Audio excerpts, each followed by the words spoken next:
Greetings all, and welcome to Daily Pali Reading. Today we are going to be covering the last words of the Buddha. In fact, the last of the last words of the Buddha. Now this comes from the Mahaparinibbana Sutta, that is the sutta about the Buddha's entry into nirvana, that is his passing away from this world.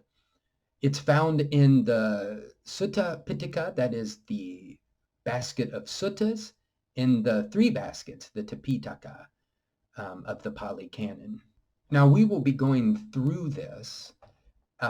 We'll go through all the Pali just to give us some context. We're not going to discuss any grammar except maybe a little when we get to this compound here. So the larger context is that all these monks have come from far and wide. They know that it's the time of the Buddha's passing. They've come to witness this great event. Attako bhagavā bhikkhū āmantesi. Then the Blessed One addressed the monks. Handa dāni bhikkhave, āmantayāmi vo. Look here, monks. I'm saying these things to you. Vayadhammā saṅkhārā, appamādena sampādethā. All compounded things have the nature of decay. Everything passes away. With vigilance, strive to achieve your goal. Ayaṃ tathāgatassa pacchimā vācā. This is the final statement of the Tathāgata.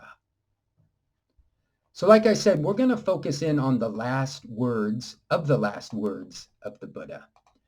And I've color-coded them here for a couple of reasons.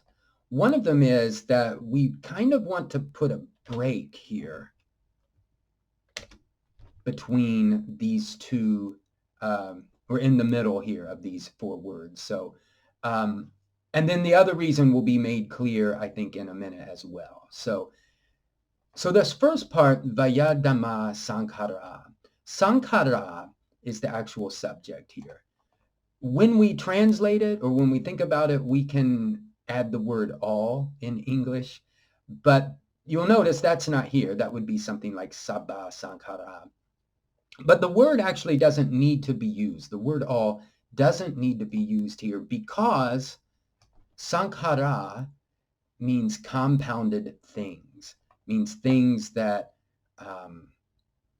have parts, in other words, or that undergo change. There's only one thing that doesn't do that, and that is nirvana.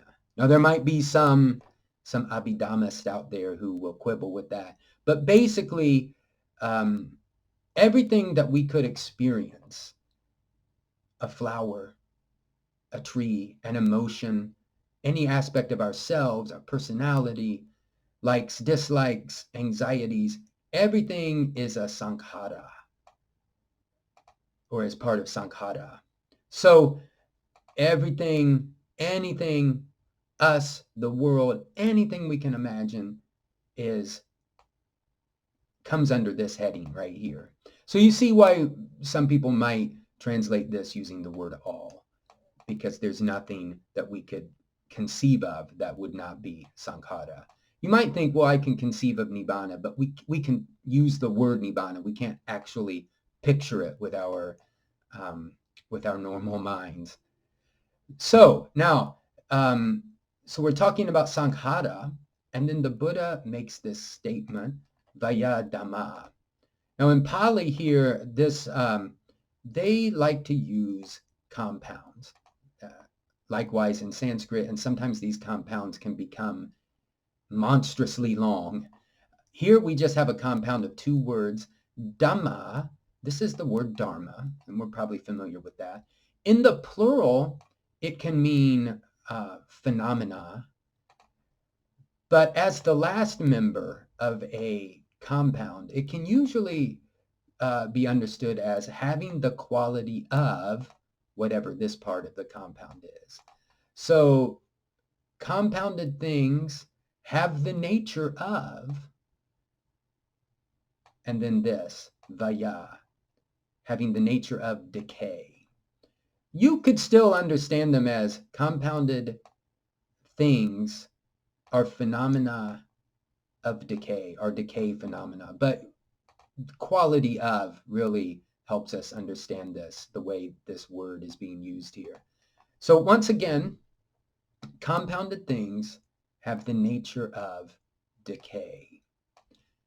And before I forget, something that's worth pointing out is that the Buddha does not say this and from a point of view of depression or anxiety or, oh, life is meaningless, everything passes away. Quite the opposite. The Buddha has obviously caught hold of, touched, and lives with nirvana, lives from that state.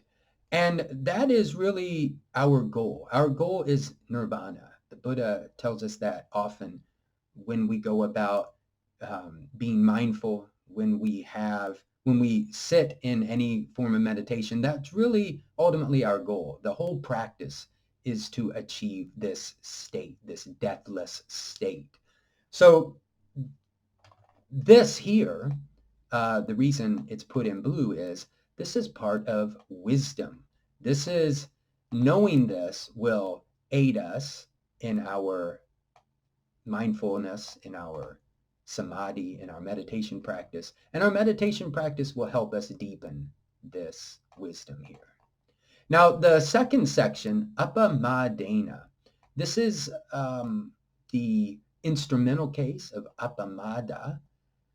And all we need to know is that this is being used or we can understand this in an adverbial sense. So the instrumental case denotes with, by means of. So by means of vigilance, thoughtfulness, watchfulness, zeal. You see how just picking one word sort of drains this of a lot of its meaning. So vigilantly, thoughtfully, zealously. And this has been put in green because I think this is part of our virtue, our sila. I should have said wisdom here is paññā. This is part of sila, the way we conduct ourselves. This is, I think, clearly part of that. And then the final word the Buddha uses, sampādethā. Now this is the second plural imperative from sampādethī, to strive, to try to accomplish one's aim. Accomplish your aim. Again, this is the deathless state is our goal, nirvana. And this has been put in red because this, I believe, is part of sama samadhi, sama sati. How do we strive? We strive by being mindful, by practicing meditation. And of course, these are all operative at the same time. We can't really isolate these, and we don't want to. Being mindful helps us with our vigilance, with our vigilance and with our virtue. But our virtue helps us with our mindfulness. It helps us not stray. It helps us stay on the straight and narrow, so to speak. The wisdom that we have is deepened by samadhi, by mindfulness, by our practice of that. In fact, we might think of wisdom as something that we could come up with just by reading, but this is not true. This is something that we have to experience. And I would say that for anyone who's ever had any sort of mental dukkha, and this then felt at peace, like maybe you had to make a decision or you were anxious about something and then it subsided, that peace is kind of a foretaste, I believe, of the nirvana that we're all striving for. So please let me know any comments you have about this. I would love to hear any and all thoughts regarding these last words or your practice of the pursuit of wisdom, your Buddhist practice, or any spiritual practice. Peace, everyone.